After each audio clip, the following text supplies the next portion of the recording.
What's the value of this expression? 6 minus 4 times 6 minus 4. Take 5 seconds. Think fast. What's your answer?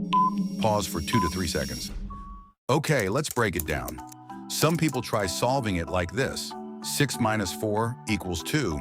Then again, 6 minus 4 equals 2. Then 2 times 2 equals 4.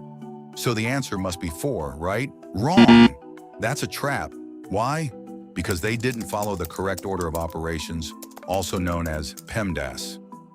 PEMDAS refresher, P, parentheses, E, exponents M and D, multiplication and division from left to right.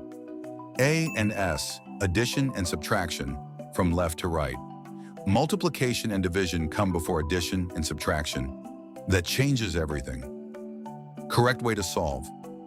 Let's rewrite the expression properly. 6 minus 4 times 6 minus 4. So first we handle the parentheses. 6 minus 4 equals 2. Now the expression becomes 6 minus 4 times 2. Next we do the multiplication first because it comes before subtraction. 4 times 2 equals 8. Now we subtract. 6 minus 8 equals negative 2. So the final answer is negative 2. Quick challenge for you. Now it's your turn. What's the value of this one? 10 minus 2 times 3 plus 1. Drop your answer in the comments. Let's see who gets it right.